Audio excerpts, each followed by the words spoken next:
ওনার খাতিরে আল্লাহ মাফ করবে, কোরআনে ওয়াদা করেছে। জোরে বলুন। আজকে আমরা সেই হুজুর থেকে অনেক দূরে সরে যাচ্ছি ভাই, আর এটা প্ল্যান মাফিক সরানোও হচ্ছে প্ল্যান মাফিক। কথা বুঝে আসছে? বিভিন্ন কিছু ধরিয়ে দিয়ে অরিজিনালটাকে কেড়ে নেওয়া হচ্ছে। অরিজিনাল হলো আমাদের হুজুর, আর হুজুরকে অরিজিনাল বানিয়েছেন কে? আল্লাহ। আল্লাহ হুজুরের যত প্রশংসা হবে মূলত আল্লাহরই শান মর্যাদার বহিঃপ্রকাশ হবে। কেন? হুজুরের শান মর্যাদার যত আলোচনা তত আল্লাহর কুদরতের আলোচনা হবে। জোরে বলুন সুবহানাল্লাহ। আল্লাহ কোরআনে এমনটাই বলেছে, তোমরা আমাকে নিয়ে বেশি রিসার্চ করতে যেও না, কেন তোমাদের মেমোরি হচ্ছে কম জিবি। আমাকে নিয়ে বেশি লোড দিলেই আউট হয়ে যাবে, ঠিক না? यदि बोला है लम यलिद वलम यूलद, ना किसी से पैदा हुए हैं ना उससे कोई पैदा हुए हैं, ना खुदा का माँ बाप है ना खुदा का कोई परिवार लड़का है, তখনই তো আপনার মাথায় ঢুকবে তাহলে কি করে হলো, কবে হলো, কি জন্যে হলো। এই জন্য আল্লাহ বলেছে हमारे लिए ज़्यादा मत सोचिए, हमारे जो कुदरत है रहमत है उसी के बारे में ज़्यादा सोचिए। সব থেকে আল্লাহর বড় নিয়ামত, রহমত, দয়া নিয়ামত কোনটা বলবেন না সবাই? কারা কারা বলছেন হুজুর আমার সঙ্গে একটু হাত তুলবেন? মারহাবা, নারে তাকবীর, আলহামদুলিল্লাহ। হুজুর হলেন আল্লাহ সব থেকে বড় নিয়ামত। জোরে বলুন সুবহানাল্লাহ। হুজুর যদি না পেতাম আল্লাহ চিনতে পারতাম না।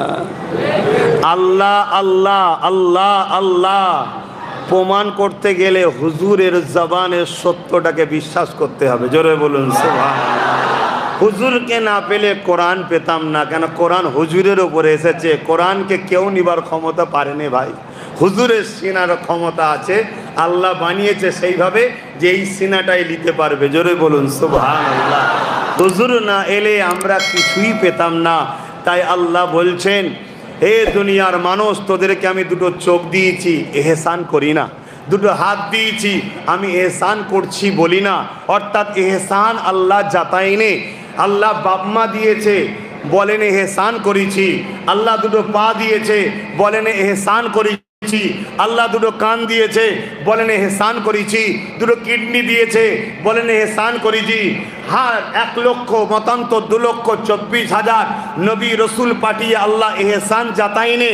আল্লাহ কোনো কিছু দিয়ে এহসান করেছি একবারও বলেনি। আল্লাহ কিন্তু 12 রবিউল আউয়ালে সোমবার শবে সাদেকে আমার রসুলকে পাঠিয়ে কোরআনে ঘোষণা দিচ্ছে, মোমেনদের জন্য রসুল পাঠিয়ে এহসান করলাম। জোরে বলুন সুবহানাল্লাহ, আরো জোরে বলো। তাই আমরা মোমেন যারা, আমরা হুজুর পেয়ে বড় খুশি। জোরে বলুন সুবহানাল্লাহ। কেন? আল্লাহ সব থেকে বড় নিয়ামত আমরা পেয়েছি। ওয়া আম্মা বিনিআমাতি রব্বিকা ফাহাদ্দিস।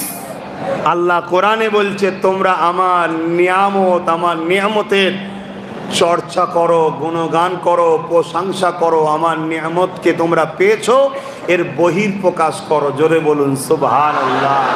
আল্লাহ কোরআনে আরেক জায়গায় বলছেন, কুল বিফাদলিল্লাহি ওয়া বিরহমাতি ফাবিযালিকা ফালিয়াফরাহু।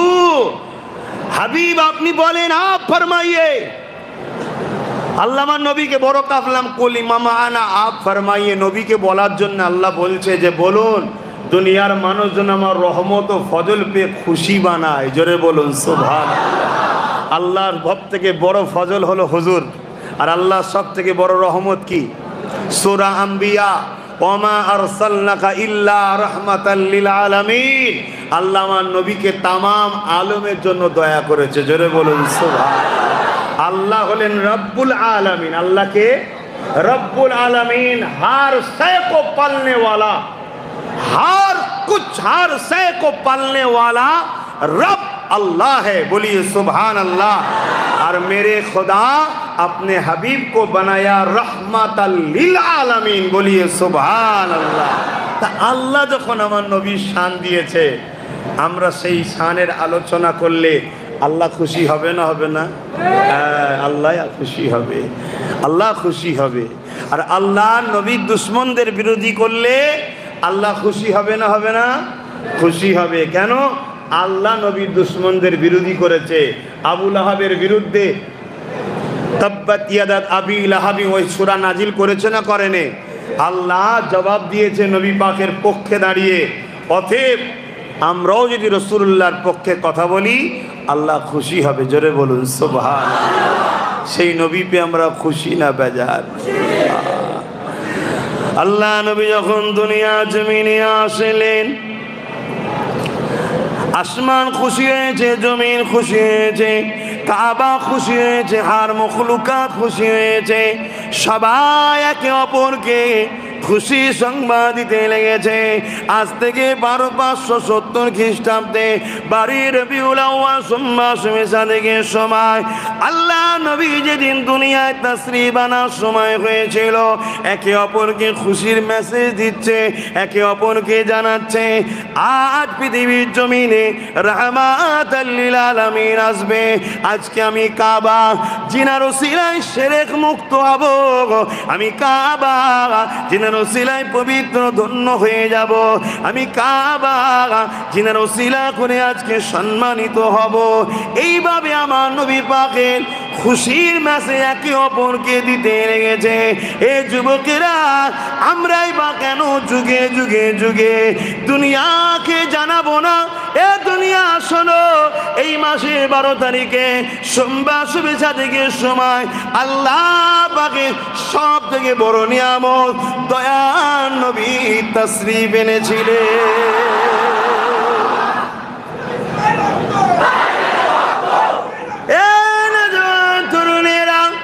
আল্লাহ নবী চাচা যান হযরত আব্বাস রাদিয়াল্লাহু তাআলা, তিনি আমার নবী পাকের চাচা যান হন। এমন সময় প্রতিবেশীদেরকে দাওয়াত দিয়ে আমার রাসূলুল্লাহ শিশুবেলার আলোচনা করতেছিলেন। এমন সময়তে আল্লাহ নবী নূর নবীর রাস্তা দিয়ে যেতেছিলেন।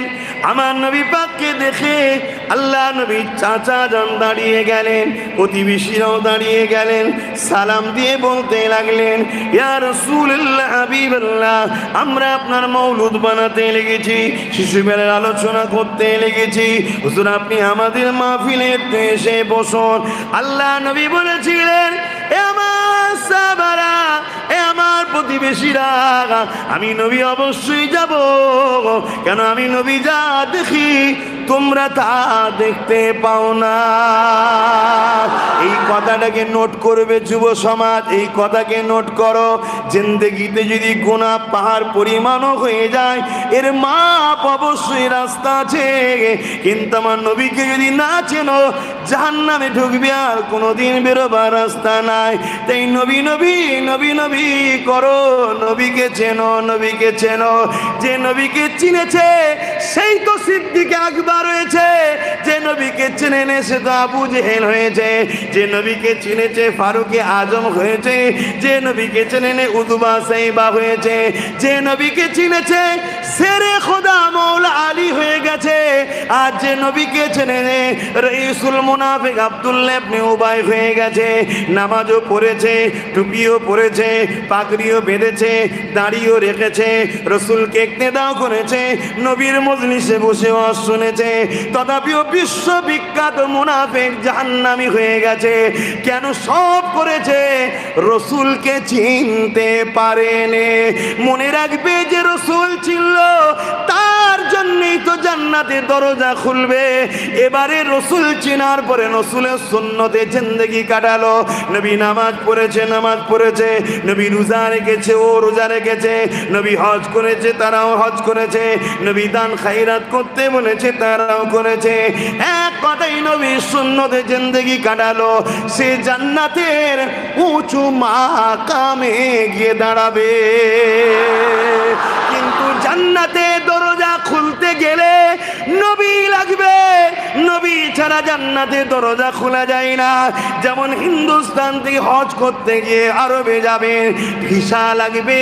তাই জান্নাত দুনিয়ার দেশ থেকে জান্নাতে যেতে গেলে একটা ভিসা লাগবে। ওই ভিসাটা হলো নবীর প্রেম ও আদব। যে নবী চেনে প্রেম করবে, আদব করবে কিভাবে? তাই বলে যায়, সামান্য সময় এ যুবকেরা, তোমার আমার গাফলতির জন্যে দুনিয়ার জমিনের আজকে কিছু অবৈধ সন্তানের নজওয়ানেরা আমার রাসূলুল্লাহর গুস্তাখি করছে, এর জন্য তুমি আমি দোষী। তুমি আমি যদি রাসূলকে চিনতাম তাহলে ওদের এই সাহসটা কোনোদিন হতো না। তাই এখনো সময় আছে, তৈরি হও, রাসূলুল্লাহর প্রেমিক হও। নবীর প্রেম বাড়বে কিভাবে? হযরতে ইমাম গাজ্জালী বলেন, নবীর প্রেম বাড়াবার দুটো রাস্তা, বেশি বেশি করে দরুদ পড়ো আর নবীর জীবনী পড়ো। যদি জীবনী পড়তে না পারো, যারা জীবনী বলে তাদের কাছে শোনো। আজকে এই জলসা কমিটিকে ধন্যবাদ জানাই, এরা সিরাতুন নবীর মাহফিল করেছে, কিন্তু পাশাপাশি এটাও জানিয়ে দিয়ে যায় শুধু ব্যানারে সিরাতুন নবী লিখলে হবে না, এমন লোককে নিয়ে আসতে হবে বছরে বছরে যারা সিরাতুন নবী যুব সমাজকে শোনাবে। আরো জোরে বলুন সুবহান।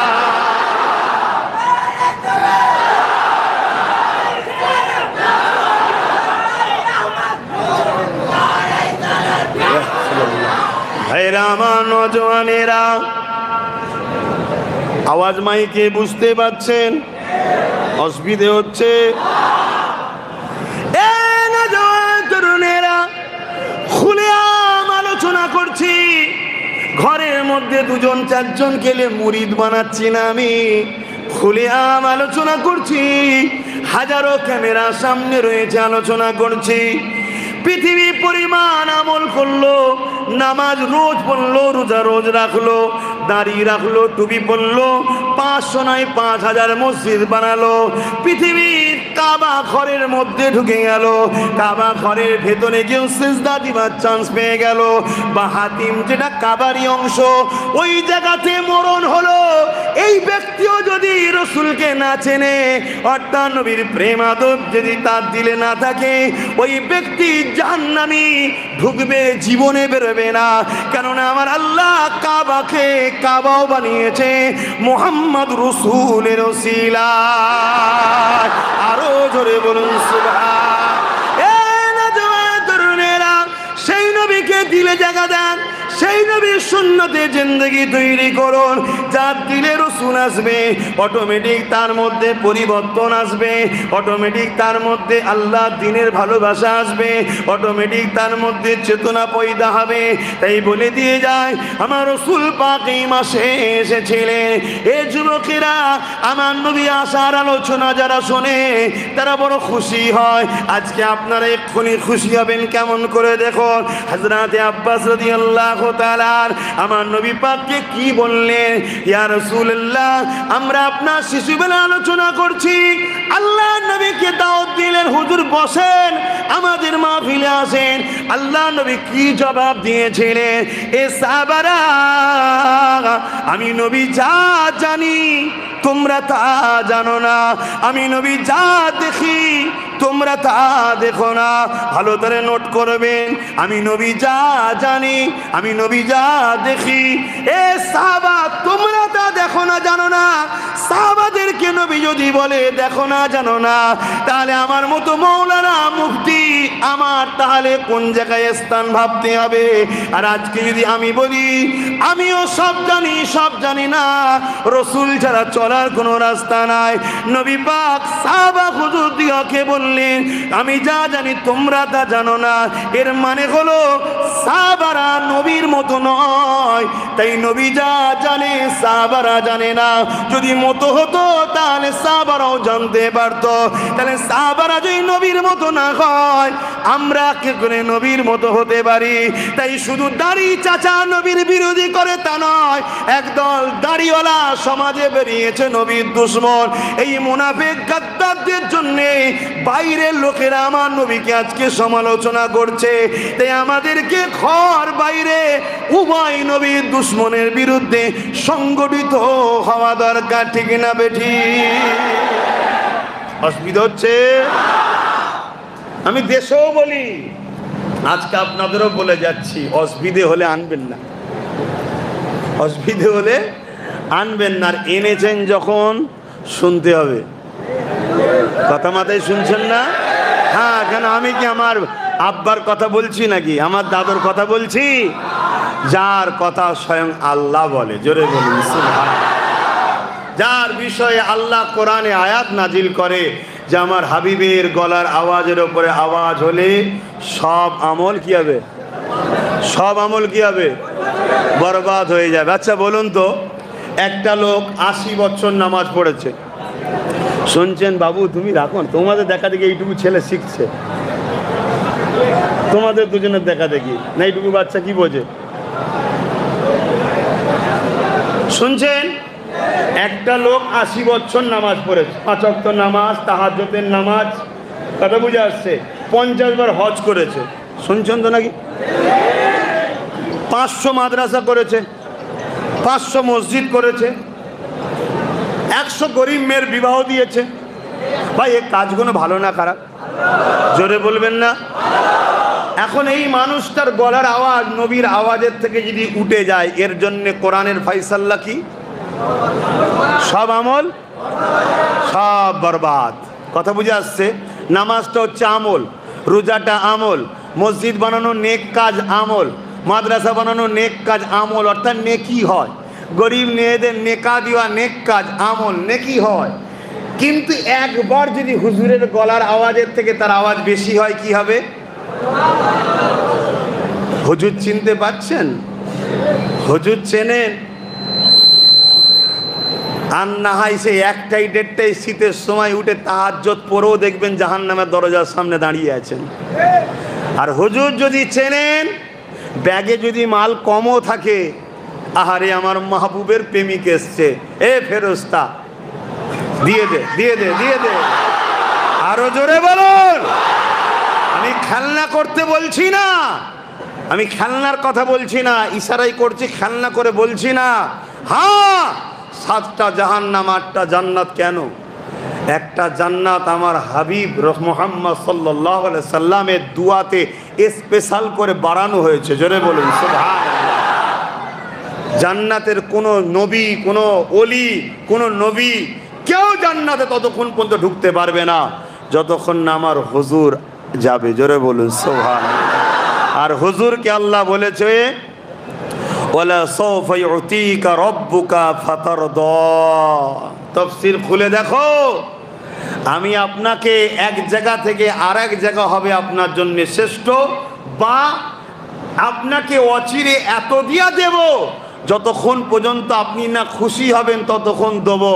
এই আয়াতের তাফসীরে মুফাসসিরিনরা লিখেছে যে কিয়ামতের দিনের কথা আমার আল্লাহ বলেছেন, ওই দিনে আল্লাহ ততক্ষণ আমার নবীর শাফাআত কবুল করবে যতক্ষণ না হুজুরের চেহারাতে হাসি উঠবে। জোরে বলুন সুবহানাল্লাহ। সেই হুজুরের সঙ্গে দিল জুড়ুন, সেই হুজুরকে ভালোবাসুন, সেই হুজুরের গোলামি করুন। সেই হুজুরের গোলামি মানে মা আতাকুমুর রাসূলু ফাখুযুহু ওয়া মা নাহাকুম আনহু ফান্তাহু।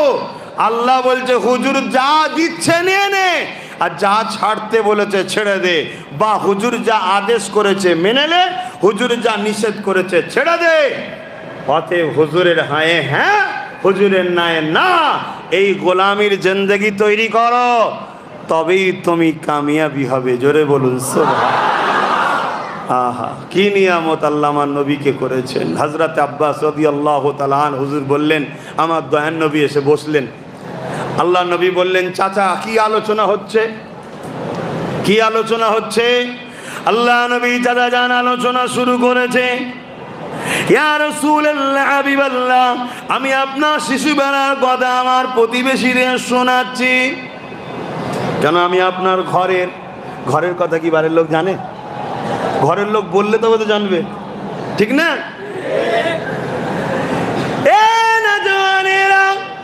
আল্লাহ নবী চাচা জান বলেন, ইয়া রাসূলুল্লাহ, আমি আমার প্রতিবেশীকে শোনাচ্ছি। এই বলে আলোচনা শুরু করলো। এ আমার প্রতিবেশীরা একদিন চৌদ্দবী চাঁদ, পূর্ণিমা চাঁদ তাকে বলে, পুরো কমপ্লিট চাঁদের রাত্রিরে আমি মুহাম্মদ রাসূলুল্লাহকে দেখতে গেলাম। হুজুর আমার তখন শিশু নবী, এ যুবকেরা কেউ সেখানে নাই। আমি যখন আগিয়ে যাই, এমন সময় দেখতে লাগলাম আমার রাসূলুল্লাহ আগুনটা আসমানের দিকে তুলে দিয়ে ইশারা করে, আগুন আগুল্লারে আর মুচকে মুচকে আছে। আমি আসমানের দিকে চোখটা তুলে দেখলাম আমার নবী পাকের আগুনের ইশারা যেদিকে হয় আকাশের চাঁদ সেদিকে সরে যায়। আরো জোরে বলুন সুবহান।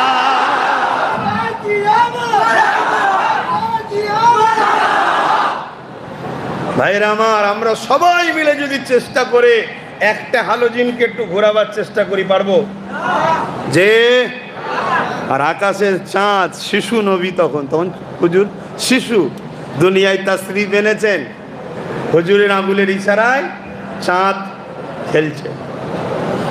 আমার নবী পাকের দুধমা হযরতে হালিমা হুজুরের একজন বেটি ছিলেন সুয়াইবা, তিনিও বলছেন আমি রসুল পাক সাল্লাল্লাহু আলাইহি ওয়াসাল্লামকে একদিন কোলে করে নিয়ে পূর্ণিমা চাঁদে আমি বাইরে বেরিয়েছি, আর আমার কোলে হুজুর রয়েছে, আর হুজুর মুচকে মুচকে হাসে। আমি হাসি কেন? দেখি আসমানের দিকে আঙুলটা তুলে দিয়ে আঙুলের ইশারা করছে, চাঁদ লড়ছে। সুয়াইবা বলছে দুনিয়ার মানুষ তাদের সন্তানদের প্লাস্টিক লোহার খেলনা কিনে দেয়, আর আমার আল্লাহ হুজুরের জন্য চাঁদকেই খেলনা বানিয়ে দিয়েছে। জোরে বলেন। সেই হুজুরকে চিনুন, সেই হুজুরকে পেয়ার করুন, মোহাব্বত করুন, দেখবেন আপনি কামিয়াবি হচ্ছেন। আপনার মধ্যে সব আস্তে আস্তে ফিরে আসছে। কথা বুঝে আসছে? নামাজ আসবে, ওই নামাজ আসবে যে নামাজে কখনো পড়ার পরে সুদও নেবে না আর বেটার বিয়েতে পণও নেবে না, ওই নামাজ আসবে। এখন তো নামাজি অনেক আছে, বেটার বিয়ে দিয়ে পণও নেয়, সুদও নেয়। কথা বুঝে আসছে? আবার যদি কেউ ভিক্ষা দেয় সেটাও নেয়। কথা বুঝে আসছে? কিন্তু হুজুরকে দিলে রেখে যখন আপনি নামাজ পড়বেন, ওই নামাজ আপনাকে এমনভাবে তৈরি করবে, আপনি যদি দুবেলা